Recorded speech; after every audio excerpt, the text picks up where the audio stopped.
సదాశివసమారంభాం వ్యాసశంకరమధ్యమాం అస్మదాచార్యపర్యంతం వందే గురుపరంపరం. ఈరోజు చాలా చాలా శుభదినం. నాకు ముఖ్యంగా చాలా సంతోషించాల్సినటువంటి గొప్ప విషయం ఏమిటంటే, నేను ఏ గురుదేవులనైతే నిరంతరము స్మరిస్తూ, నా ప్రతి మాటలోనూ స్మరిస్తూ, వారి సందేశాన్ని విద్యార్థి లోకానికి అందిస్తూ ఉండగా ప్రేరణ పొందుతూ ఉన్నటువంటి విద్యార్థి లోకాన్ని చూసి నేను ముచ్చట పడుతూ ఉన్నటువంటి ఆ సందర్భం, ఆ క్రెడిట్, ఆ గొప్పతనం, ఆ వైభవం అంతా మా గురుదేవులు అందరూ ఎప్పుడు చెప్తూ ఉంటాను, అందరూ ఓకే అన్నది ఒక ఈకే మాస్టర్ గారినే అని. మళ్ళీ ఘంటాపదంగా చెప్తున్నా, అందరూ ఓకే అన్నది అది మీరు చెప్పాలి. అందరూ ఓకే అన్నది ఈకే మాస్టర్ గారు. అలా మాస్టర్ గారి యొక్క చిత్రపటాలు ఈ లోక కళ్యాణ మండపంలో పటాల రూపంలో ఉన్న వారిక్కడ కొలువు తీరి ఉన్నారు. ఆ కొలువు తీరినటువంటి సందర్భంలో మాస్టర్ గారికి అత్యంత ప్రియతమ శిష్యులు, మాస్టర్ గారి యొక్క పరంపరలో వారు అందిస్తూ ఉంటే దోసిలి పట్టి అందుకుని, ఆ దోసిల నుండి మరికొన్ని దోసిళ్ళకు అందిస్తున్నటువంటి గురుమూర్తులు శ్రీ రామ్ ప్రసాద్ జోషి గారికి, అలాగే శ్రీ నవనీతం గారికి నేను నిండు మనసుతో పాదాభివందనం చేస్తూ, ఆ పరంపరలోనే మళ్ళీ మేము దోసిలి పడుతున్నాం, మాకు ఇవ్వండి అంటూ ఆ నవనీతాన్ని చక్కగా నెయ్యిగా కాసుకుని, ఆ నెయ్యి యొక్క రుచిని మళ్ళీ 10 మందికి నేను అందిస్తాను అని అందిస్తూ ఈ రోజున సిద్ధపడి 4వ భాగవత సప్తాహాన్ని మన ధర్మపురి క్షేత్రంలో నిర్వహిస్తున్నటువంటి సోదరీమణి మా సుజాతకి శుభాకాంక్షలు, శుభాభినందనలు తెలియజేస్తున్నా. ఇది మన భారతీయత. మాస్టర్ గారు ఎప్పుడు చెప్పేవారు, దేవుడు దిగి వస్తే గురువు కనపడతాడు, గురువుకు నమస్కరిస్తే దేవుడు కనపడతాడు. దేవుడు దిగి వస్తే గురువు కనపడతాడు, గురువుకు నమస్కరిస్తే దేవుడు కనపడతాడు. ఆ గురువు యొక్క సాన్నిధ్య మహిమని గురించి మాస్టర్ గారు ఎన్నో చక్కని విషయాలని అతి సామాన్యులకు కూడా అర్థమయ్యేటట్టు చెప్పేవారు. ఇక్కడ కూర్చున్న మనమందరం ఇనుప ముక్కలమైతే, ఇక్కడ ఉన్నటువంటి గురువులు అయస్కాంతం. అయస్కాంతం ఇనుప ముక్కని ఎందుకు ఆకర్షిస్తున్నది? ఏ వెండిని బంగారాన్ని ఎందుకు ఆకర్షించడం లేదు? అయస్కాంతంలో కూడా నిగూఢంగా, ఇనుప ముక్కలో కూడా అయస్కాంత ధర్మం నిగూఢంగా ఉన్నది కాబట్టి కదా. అందుకని అయస్కాంతం ఎలాగో, ఇనుప ముక్కలు ఎలాగో, గురువుగారు అయస్కాంతం అయితే మనందరం ఇనుప ముక్కలు. అలా ఒక పరసవేది అంటారు చూడండి, పరసవేదితో ఇనుప ముక్కను బంగారం చేయొచ్చు. అలా వీరందరూ అలా బంగారాలుగా మారిపోయిన వాళ్ళే. ఆ గురువు యొక్క సాన్నిధ్య మహిమలో ఎన్ని ఇనుప ముక్కలు అయస్కాంతాలుగా మారిపోయాయో మాస్టర్ గారు మరొక చక్కని ఉదాహరణ చెప్పారు. ఇది మనందరికి ఇప్పుడు సరిపోతుంది. అది మనం పాలు బాగా కాచిన తర్వాత, చల్లార్చిన తర్వాత ఏం చేస్తాం? తోడు చుక్క పెరుగు వేసిన తర్వాత అది గడ్డగా తోడుకుంటుంది. ఆ తర్వాత దాన్ని కవ్వంతో చిలుకుతాం. చిలికిన తర్వాత వెన్న చక్కగా మజ్జిగలో తేలుతుంది. మళ్ళీ తిరిగి వెన్నను మజ్జిగలో కలపలేం. ఆ మజ్జిగను రుచిగా తాగుతాం, వెన్నను కూడా హాయిగా ఆనందంగా తినేస్తాం. పక్కనే ఉన్నారు నవనీతం గారు, వారి ముందు నేనేం చెప్తాను. చూడండి, అలాగే మాస్టర్ గారు ఏం చెప్పారని ఎంత అందంగా చెప్పారంటే, ఆవేశ కావేశాలతో అరిషడ్ వర్గాలతో కాగి కాగి ఉన్న మన మనసులకి గురువు అనే ఒక వాక్కు తోడు చుక్కైనప్పుడు, ఎంత అద్భుతమైన మాట అండి. గురువు యొక్క వాక్కు తోడు చుక్కైనప్పుడు అది గిడ్డగా తోడుకుంటుంది, పెరుగులాగా నిశ్చలత్వం వస్తుంది. గురువు యొక్క వాక్కు తోడు చుక్కైనప్పుడు ఆ మనసుకి ఒక నిశ్చలత్వం వస్తుంది. అప్పుడు సత్కర్మాచరణ సత్కర్మాచరణ అనే కవ్వం ద్వారా చిలికినప్పుడు నవనీతం వస్తుంది. ఆ నవనీతాన్ని మళ్ళీ తిరిగి మజ్జిగలో కలపగలమా? కలపలేం కదా. అలాగే ఆ కలపలేనట్లుగానే పూర్వం చేసిన దుష్కర్మలని మళ్ళీ మనం చెయ్యలేముగాక చెయ్యలేము. అందుకని ఒక రత్నాకరుడు కూడా ఒక వాల్మీకిగా రూపొందడానికి కారణం ఏమిటి? ఒక రత్నాకరుడు ఒక వాల్మీకిగా ఎందుకు రూపొందాడు? ఒక గొంగళి పురుగు సీతాకుక చిలుక ఎలా మారింది? ఒక సున్నప్రాయి పాలరాయిగా మారింది. ఒక నరుడు నారాయణుడిగా మారాడు. అది గురువు యొక్క సాన్నిధ్య మహిమ. అటువంటి సాన్నిధ్య మహిమలో ఎందరెందరో మాస్టర్ గారి దగ్గర తయారయ్యారు. నేను చాలామందిని చూశాను, చాలా గురువులను చూస్తున్నాను. కానీ మాస్టర్ గారిలాగా అంతమంది శిష్యులని తనంతటి వారిగా తీర్చిదిద్దినటువంటి దాఖలాలు నాకైతే ఎక్కడా కనపడాలి. ప్రపంచవ్యాప్తంగా వారు ఎంతమందిని తయారు చేశారు, ఎవ్వరూ బయటికి కనపడరు. మాస్టర్ గారి పేరు చాలామందికి తెలియకపోవడానికి కారణం ఏమిటంటే, ఆయనకి పటాటోపాలు లేవు. 10 మంది తన పేరు చెప్పుకోవాలని ఏనాడు వారు కోరుకోలేదు. శిష్యులతో మమేకమై ఉంటూ వాళ్ళని కూడా చక్కగా సినిమాలకు తీసుకువెళ్తూ, వారికి కూడా వండి పెడుతూ, మంచి మంచి మాటలు చెప్తూ, హెచ్చరిక చేస్తూ, మందలిస్తూ, అప్పుడప్పుడు కోప్పడుతూ, ప్రేమగా దగ్గరగా వాత్సల్యంగా దగ్గరకు తీసుకుంటూ, అలా ఒక శిష్యుడిని ఆ విధంగా అద్భుతంగా తయారు చేశారు మాస్టర్ ఎక్కిరాల కృష్ణమాచార్య. నాకు వారికి భౌతికంగా నేను ఎప్పుడు పరిచయం లేదు, నేను ఎప్పుడు చూడలేదు వారిని. కానీ నాకు మాస్టర్ కృష్ణస్వామి గారి ద్వారా, వారి రచనల ద్వారా మాస్టర్ గారు అంటే ఏమిటో నాకు తెలిసింది. అప్పుడు నేను ఆలయ నిర్మాణం జరుగుతూ ఉన్నప్పుడు నాకు చిన్నప్పటి నుండి దేశభక్తి, దైవభక్తి లేదనని, కానీ ఆలయాలు కట్టాలని నాకు ఎప్పుడు ఆలోచన లేదు.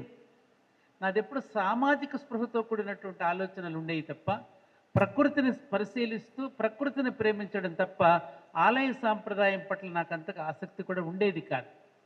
అనుకోకుండా అమ్మవారి ఇక్కడ నన్ను నియమించింది 1986వ సంవత్సరంలో. అలా నియమించినప్పుడు ఏం చేయాలి నిన్న రకాలుగా నేను ఆలోచిస్తూ ఉన్నప్పుడు మాస్టర్ గారి యొక్క ఒక వాక్యం నన్ను తట్టి లేపింది.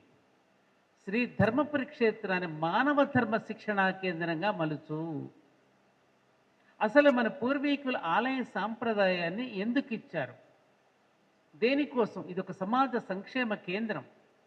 ఈ సమాజ సంక్షేమ కేంద్రం ద్వారా మనలో ఉండే పంచకోశాలకి ప్రచోదనం జరిగేటట్టుగా ఉండాలి సుమా అంటూ నాకు మాస్టర్ గారు రాసిన ఉత్తరం, మాస్టర్ గారి యొక్క మాటలు నాలో ఒక ఆలోచనను రేకెత్తించింది.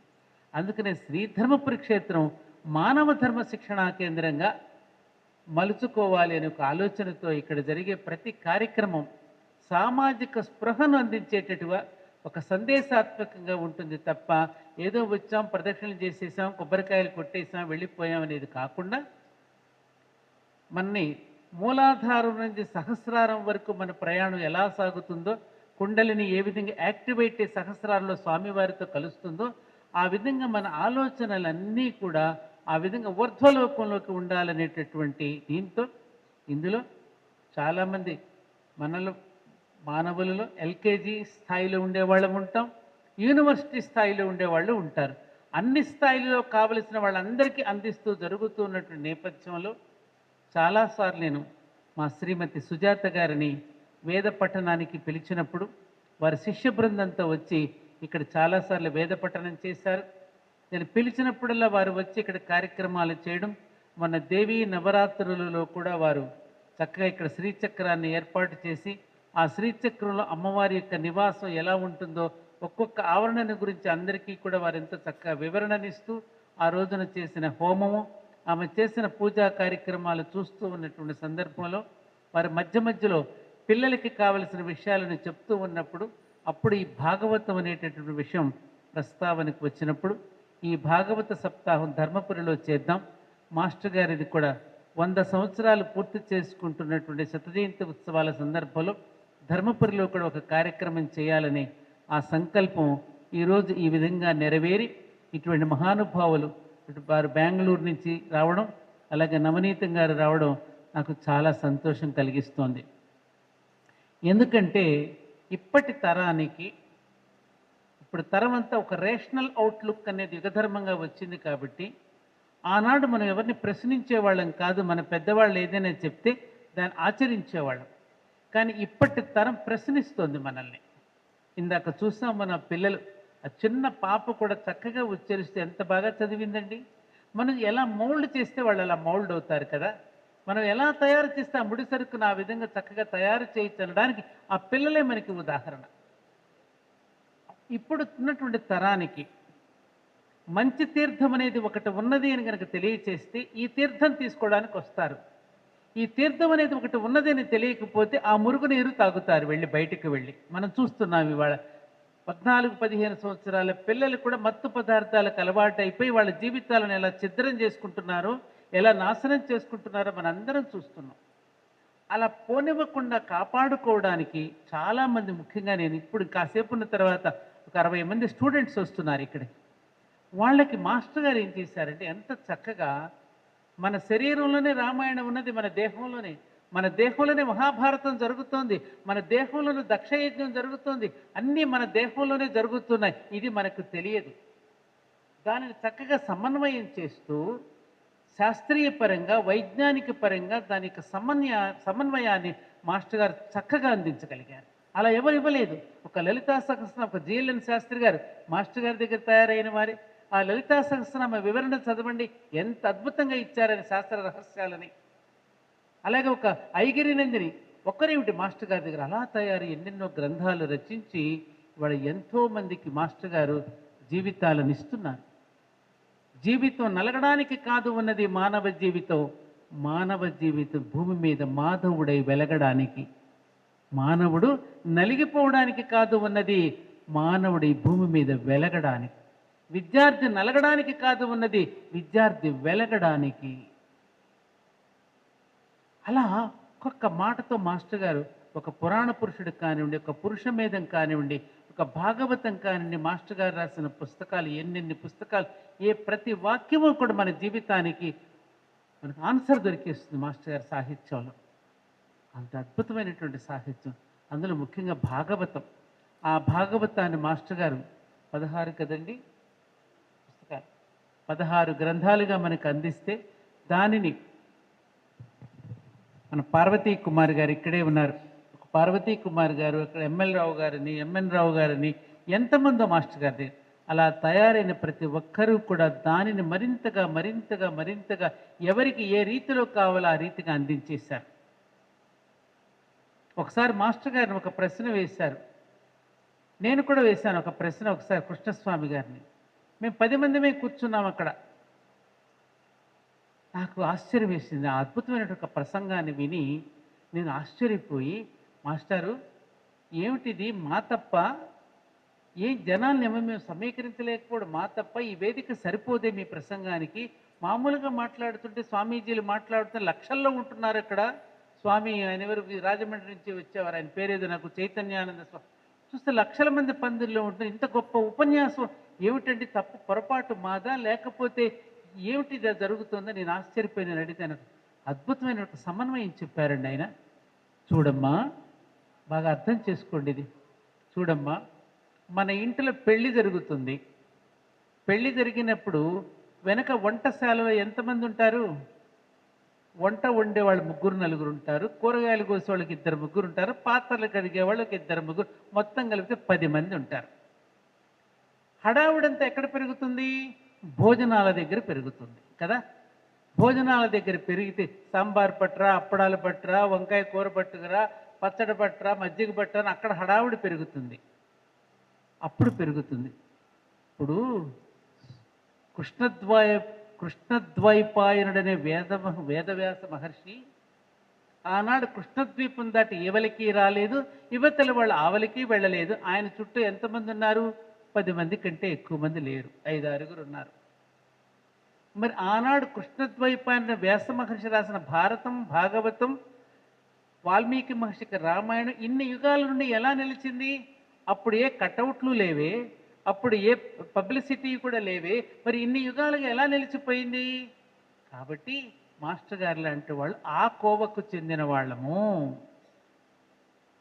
పబ్లిసిటీ మనం కోరుకోనక్కరలేకోకుండానే ఇవాళ ప్రపంచంలో అన్ని దేశాల నుండి మాస్టర్ గారి యొక్క రచనలకి వారందరూ కూడా ఫిదా అయిపోయి, ఏది పాశ్చాత్య దేశీయులు కూడా ప్రాక్ పశ్చిమ సమన్వయాన్ని విని బైబిల్కి భగవద్గీతకి మాస్టర్ గారు భాష్యం చెప్తే, ఆఖరికి క్రైస్తవులు కూడా మాస్టర్ గారి ముందు చతికిలబడిపోయి, ఓ మా అసలైనటువంటి బైబిల్కి మాస్టర్ గారు ఇచ్చినటువంటి అర్థాన్ని, ఆ సనాతన ధర్మంతో, సనాతన ధర్మం యొక్క స్పర్శతో కూడినటువంటిదే బైబిల్ అనే విషయాన్ని వాళ్ళు గ్రహించి మాస్టర్ గారి దగ్గర వాళ్ళంతమంది శిష్యులు చేరారు అంటే పాశ్చాత్యులు కూడా ఆయన నిజమైనటువంటి అసలైనటువంటి సిసలైనటువంటి గురువు, అసలైన సిసలైనటువంటి గురువు ఎవరయ్యా అంటే మాస్టర్ కృష్ణమాచార్యులు గారు, ఎక్కిరాల కృష్ణమాచార్యులు గారు.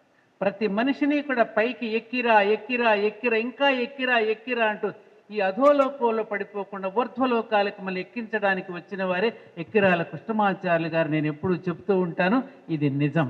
అలాంటి పరంపరలో స్త్రీమూర్తి మా సుజాత గారు భాగవతాన్ని 7 రోజుల పాటు తాను ఎంతో అధ్యయనం చేసి, చాలా మొన్న విజయవాడలో కూడా వారు చెప్పి రావడం తెలుసు మీ అందరికీ. మళ్ళీ మన ధర్మపురి క్షేత్రంలో కూడా ప్రారంభం చేయడం నాకు చాలా సంతోషంగా ఉంది. ఇందాక మీరు చెప్పినట్టుగా పంచకోశాలను మాస్టర్ గారు ఏదైతే చెప్పారో, అన్నమయ కోసం, ప్రాణమయ కోసం, మనోమయ కోసం, విజ్ఞానమయ కోసం, ఆనందమయ కోసం, ఈ 5 కోశాలను మాస్టర్ గారు చెప్పారే. అందుకే అది ఆచరిస్తూ నేనేం చేస్తున్నానంటే, అన్నం లేని వాడికి అన్నం పెట్టడం అనేటటువంటిది రోజు వచ్చిన ప్రతి వాడికి ఇంత అన్నం పెట్టడం, అన్నమయ కోశానికి కాస్త ప్రచోదనం, ఆ తర్వాత ప్రాణమయ కోసం వచ్చిన వాడికి దాహం తీర్చడం, మంచి మంచి ఔషధ మొక్కలు నాటడం, ఇదే కదా ఆలయాల్లో జరగవలసింది. మూడవది మనోమయ కోసం, ప్రాణమయ కోసం నీరు, ఔషధ మొక్కలు, మనోమయ కోశానికి సంబంధించినటువంటి నృత్యము, సంగీతము, సాహిత్యము, ఆ తర్వాత విజ్ఞానమయ కోసం దానికి సంబంధించిన కార్యక్రమం ఇవాళ ఇప్పుడు జరగబోతున్న కార్యక్రమం. అందుకని మొట్టమొదటిగా ధర్మపురి క్షేత్రంలో నిరంతరము ప్రవచనాలు జరగాలని శ్రీ గరికిపాటి నరసింహారావు గారితో ఇక్కడ అంకురార్పణ చేయడం జరిగింది. ఆ తర్వాత చాగంటి కోటేశ్వరరావు గారు ఇచ్చారు, మైలవరపు శ్రీనివాసరావు గారు ఇచ్చారు. రేపు మేలో మళ్ళీ సామవేదం షణ్ముఖ శర్మ గారు కూడా రాబోతున్నారు. అందుకని మా మాస్టర్ గారి యొక్క భాగవతాన్ని ఈ రోజున మా సుజాత గారు నవగోపికా సంఘం, నవగోపికా బృందం, ఎంత బాగుందండి పేరు, నవగోపికా బృందం. నిజంగా నిన్న నాకు ఎంత ముచ్చటేసిందంటే, గురువుగారు వచ్చేస్తున్నారని వారు ప్రతిదీ కూడా ఎంతో శ్రద్ధ తీసుకుని కళ్యాణ మండపంలో ఇక్కడ ప్రతిదీ కూడా ఎలా ఉండాలి, ఏ విధంగా నిర్వహించాలని ముందుగా చక్కగా ఆ పద్ధతులన్నీ నేర్చుకున్నారు. వాళ్ళ ఆర్గనైజేషన్లో ఎలా ఉండాలి, ఎలా సిస్టమ్గా ఉండాలని, మంచినీళ్ళు ఎక్కడ పెట్టుకోవాలి, మనం ఫోటో ఎక్కడ పెట్టుకోవాలి, గురువుగారిని ఎలా ఆహ్వానించుకోవాలి, ఎలా చేయాలని చాలా చక్కగా పద్ధతిగా వారికి వారి హాయిగా నిర్వహించుకుని చేయడం చూసి చాలా ముచ్చటపడ్డాను. పని చేయడంలో ఆనందం ఏమిటో, పని చేయడంలో పద్ధతి ఏమిటో వీళ్ళని చూసి నేర్చుకోవాలి కదా నవగోపికా సంఘం వారి చేత అని అనిపించింది నాకు. కాబట్టి మీ అందరికీ నేను శుభాకాంక్షలు తెలియజేస్తున్నానమ్మా. ఇప్పుడు నేను ఇంకా ఎక్కువగా మాట్లాడవలసిందేమీ లేదు. భాగవతం భాగవతం భాగవతం భాగవతం భాగవతం బాగా అవుతాం. కాబట్టి మన వినడమే కాకుండా దీనిని రేపటి నుండి మీరు 7 రోజులు సాగుతుంది కాబట్టి మీ పక్క ఇళ్ళ వాళ్ళకి కూడా మీరు చక్కగా తెలియచేసి, పట్టు చీర బాగా వస్తే మనం మంచిది కనుక మార్కెట్లో ఒక చీరకి 2 చీరలు వస్తాయంటే ఎట్లయితే 10 మందికి చేరేస్తామో, మనం నెట్వర్క్లో ఆడవాళ్ళం బాగా ముందుంటాం. కాబట్టి ఆ నెట్వర్క్ కన్నా ఈ నెట్వర్క్ మిమ్మల్ని చేయమని నేను కోరుకుంటూ, మా సుజాత గారి యొక్క భాగవతానికి 10 మందిని కూడా రప్పించి వినిపించేటట్టుగా మీ అందరినీ కూడా కృషి చేయమని కోరుకుంటూ, మరోసారి వచ్చిన మీ ప్రతి ఒక్కరికి నా శుభాభినందనలు. అలాగే ఈరోజు ముఖ్యంగా నేను ధన్యవాదాలు చెప్పుకోవాల్సింది అలాగే మా జగన్మోహన్ గారు చాలా మంచి జర్నలిస్ట్ అయిన వారు భక్తి శంఖ అని ఒక మర్మ భక్తి శంఖ అట్లా ఆయుర్వేదం మీద ఒక ఛానల్ ఓపెన్ చేశారు. మొన్నటి వరకు తెలుగు వన్లో ఉన్నారు వారు. ఇవాళ భక్తి శంఖ వాళ్ళు కూడా మీ ప్రోగ్రామ్ని ఒక లైవ్లో పెట్టి అందరికీ చూపిస్తున్నందుకు, రికార్డ్ చేస్తున్నందుకు వారికి కూడా నేను ధన్యవాదపూర్వక నమస్కారాలు తెలియచేసుకుంటూ స్వాగతం పలుకుతున్నా. నమస్కారం.